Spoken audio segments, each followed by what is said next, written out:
In this video, we explore a forgotten medieval conflict that dragged on for nearly 300 years.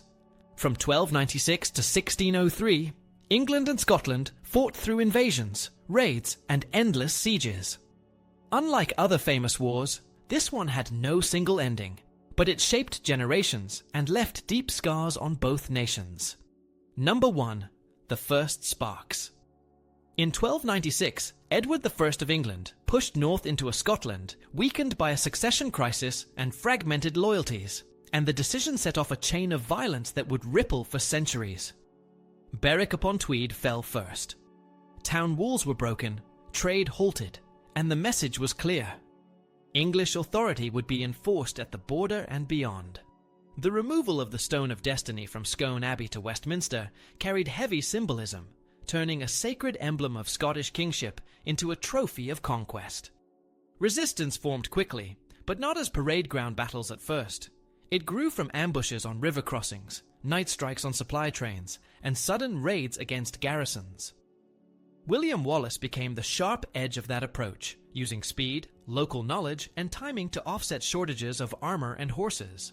At Stirling Bridge in 1297, terrain did more than numbers. A narrow crossing, marshy ground, and disciplined coordination allowed a smaller Scottish force to hit an advancing column in pieces, breaking it before the full army could deploy. Success, though, brought retaliation.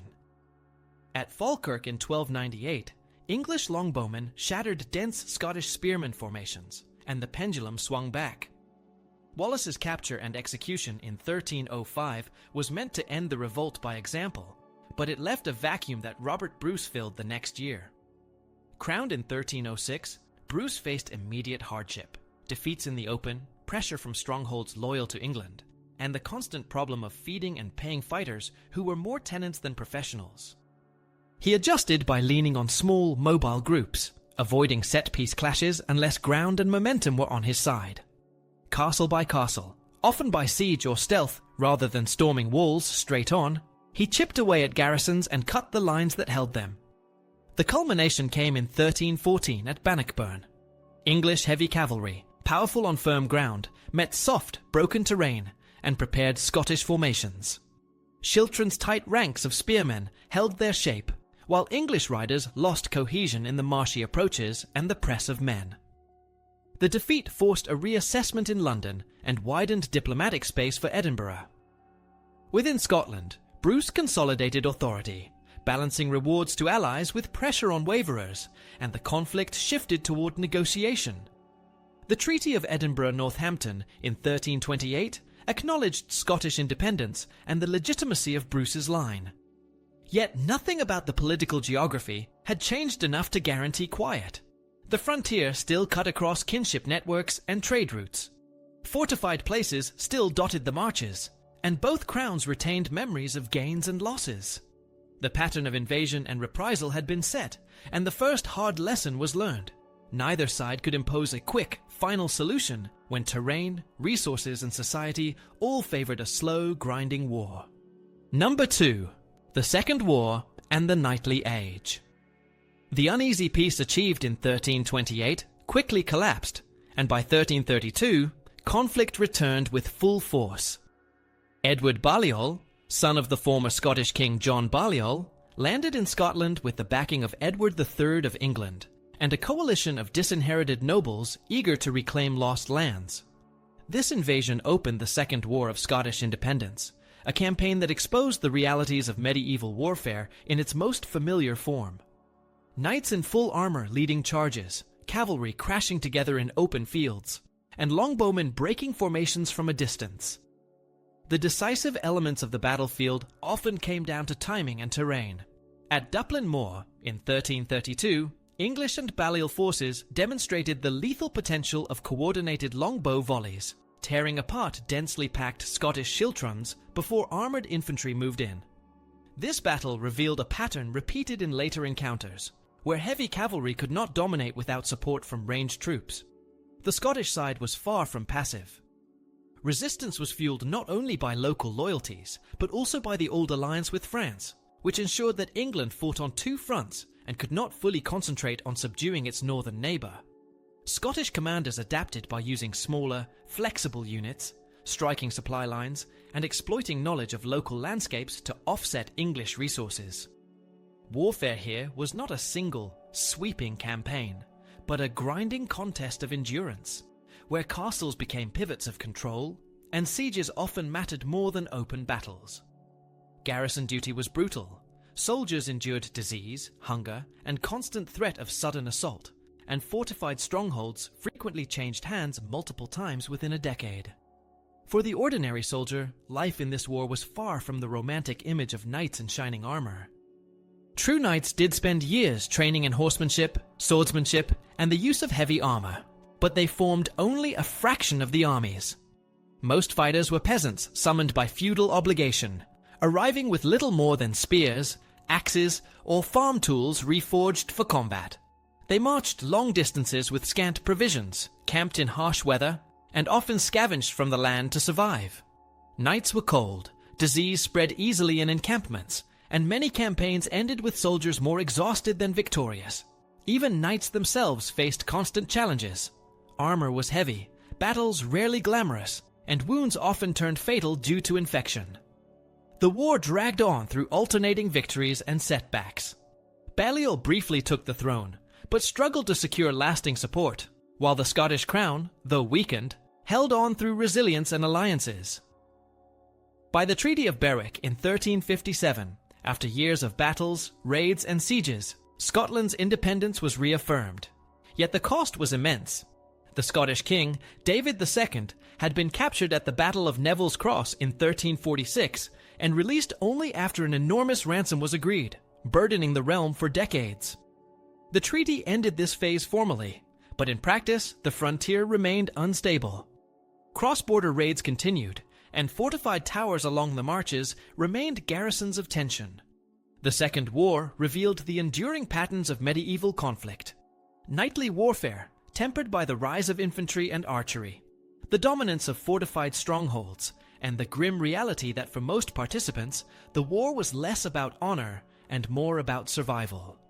It also cemented the understanding that England and Scotland were locked in a cycle of rivalry, that treaties could pause but never truly end.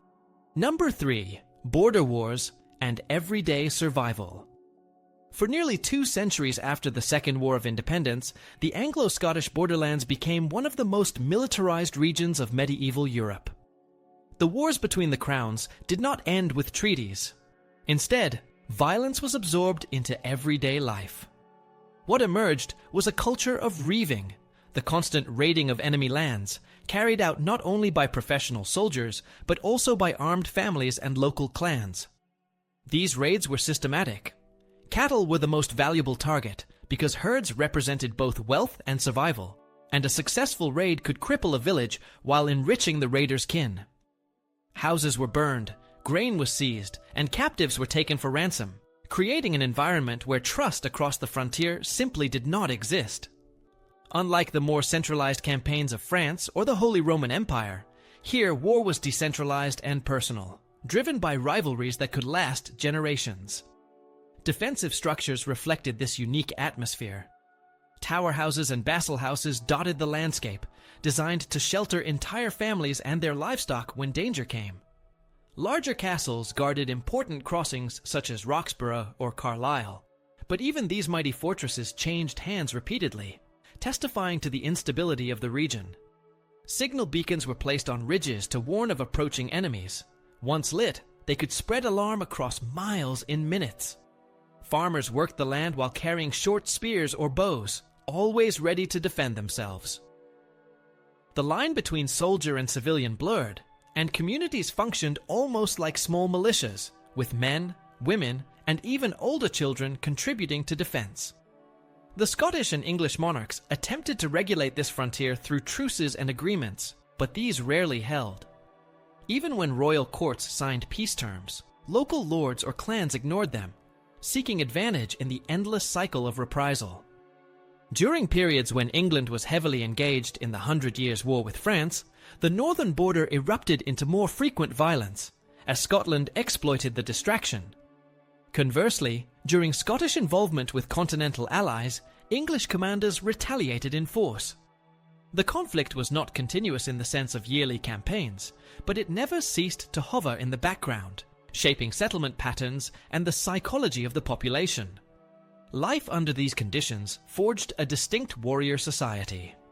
The so-called border reivers, families known for raiding, developed reputations that endured for centuries. Names such as Armstrong, Elliot, and Maxwell became associated with both fear and respect. The weapons of choice reflected practicality: light horses for speed, small shields for mobility, and steel caps instead of full armor, allowing rapid strikes across rough terrain. Unlike the chivalric battles fought under banners further south, these raids were brutal, fast, and pragmatic, focused on survival rather than glory. Even architecture adapted, with narrow staircases, arrow slits, and storage designed for withstanding sieges of a few days until relief could arrive. This world of endemic warfare also shaped culture and identity.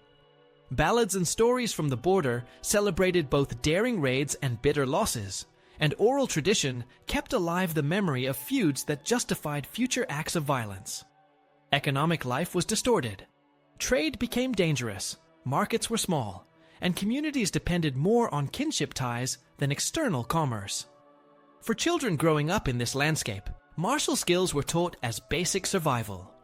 A boy who could handle a bow or ride quickly across the hills was not training for distant campaigns, but for the defense of his own household. For centuries, this borderland lived in a condition that contemporaries elsewhere in Europe might have considered war, yet for its inhabitants, it was simply life. The Anglo-Scottish Wars on the frontier did not produce single decisive moments that history books could easily frame, but they created a culture of continuous militarization, where survival required vigilance, adaptability, and the acceptance that peace was always temporary. Number 4.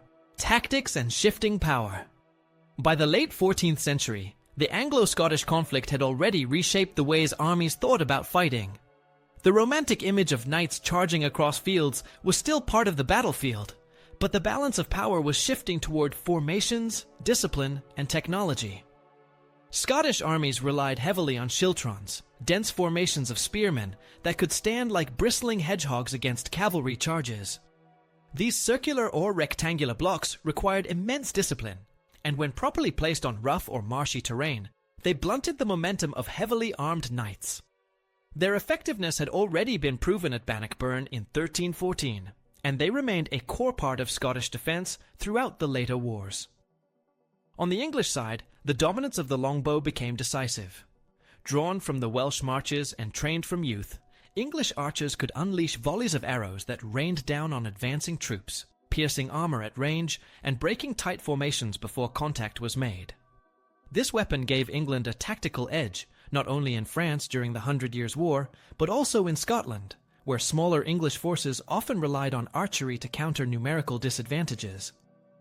The combination of longbowmen and dismounted men-at-arms created flexible armies capable of withstanding charges and delivering punishing counterattacks. Sieges became more important than open battles, because fortified castles and walled towns were the keys to controlling the borderlands. Months-long campaigns often revolved around starving garrisons into submission. Attackers used trebuchets to hurl massive stones and firepots against walls, while miners dug tunnels to collapse foundations. Defenders adapted by reinforcing walls, building angled bastions, and employing their own countermining tactics. By the 15th century, primitive gunpowder weapons began to appear in sieges, with bombards used to batter masonry and handguns occasionally fired from walls. Though unreliable and cumbersome, these early firearms signaled that medieval warfare was evolving into something new. Mercenaries became a constant presence in this environment. Professional soldiers from the Low Countries, France, and even Italy fought for whichever side offered better pay. Loyalty was not ideological, but contractual, and desertion or switching sides was common when wages failed to arrive. This commercialization of war reflected the strain on both crowns, as protracted campaigns required more resources than feudal levies alone could supply. It also meant that battles were fought with a wider variety of tactics and weapons, as mercenaries brought their own traditions and equipment. The Battle of Otterburn in 1388 illustrates the complexity of these conflicts.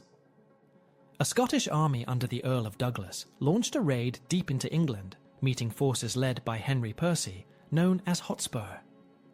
The fight turned into a night battle, chaotic and brutal, where visibility was poor and command difficult.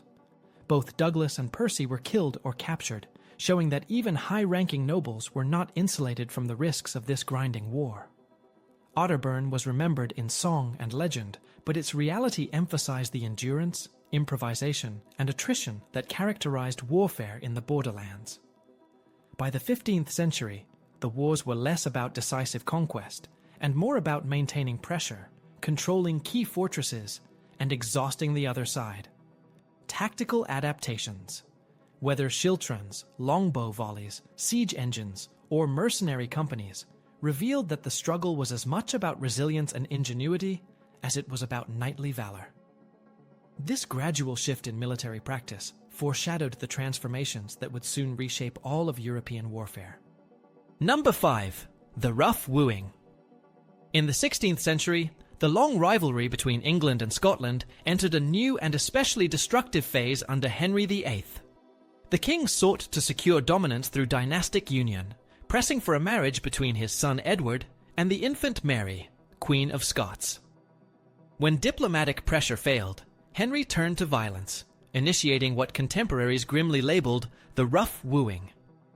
This campaign was not a single invasion, but a sequence of raids, pitched battles, and sieges carried out from 1544 to 1551. Its purpose was less about winning hearts than breaking resistance by fire and sword. English armies marched north, burning Edinburgh in May 1544 and ravaging the surrounding lowlands. Villages, abbeys, and farms were systematically destroyed to deny resources and terrorize the population, echoing the brutal chevauchée tactics used in France during the 100 Years' War.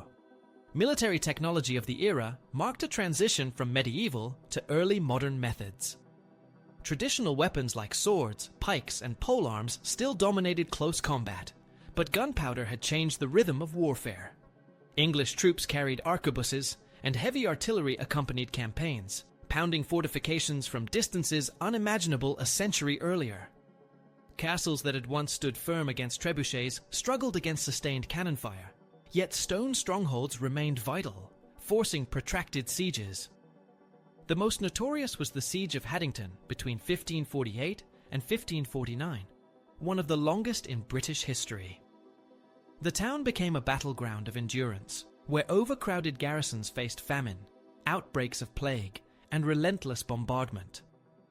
Scotland, supported by French allies who landed troops and artillery, resisted with equal determination, and the siege dragged on for more than a year before English forces abandoned their position. For civilians, this war was devastating. Crops were burned, livestock stolen, and famine spread quickly across the countryside. Disease followed in the wake of displacement, with refugees crowding into fortified towns or fleeing into the hills. The trauma was long remembered in local traditions, for the rough wooing reached deeper into daily life than many previous campaigns. Unlike earlier medieval conflicts that often revolved around nobles and border skirmishes, this war targeted whole communities, seeking to break morale through sheer destruction. The very phrase rough wooing carried bitter irony, underscoring how far dynastic ambition could twist into systematic devastation. The campaign also reflected the wider European stage. Scotland's alliance with France, the old alliance, drew in foreign troops, while England's policy was shaped by its break with Rome and its shifting place in continental politics. The conflict highlighted how local rivalries were now entangled with the dynamics of early modern Europe. Although the marriage Henry VIII had envisioned never materialized, and Mary would later be wed into the French royal house, the rough wooing demonstrated how deeply rooted medieval patterns of raid and reprisal persisted even as gunpowder, artillery, and professional armies were reshaping the face of war. It was both a continuation of the centuries-old Anglo-Scottish struggle and a preview of the more destructive wars that would define the modern age. Number 6. The end of a long war. By the late 16th century, after nearly 3 centuries of intermittent yet relentless conflict, both England and Scotland stood drained. Economies buckled under the repeated cost of warfare. Fields lay fallow from constant raids. Castles crumbled after siege upon siege, and societies adapted to violence as if peace were a myth. Although treaties had punctuated the turbulence, none held long enough to restore stability. Neither crown nor local lord could claim sustained control of the borderlands. Families endured losses, rebuilt what they could, and then faced new waves of raids or royal armies. This cycle of destruction and reconstruction shaped generations. Young men learned the weight of a sword before they ever tilled a field, and farms were fortified like mini-castles. Markets dwindled, trade routes shifted inland or vanished, and communities relied more on kin networks than markets or courts.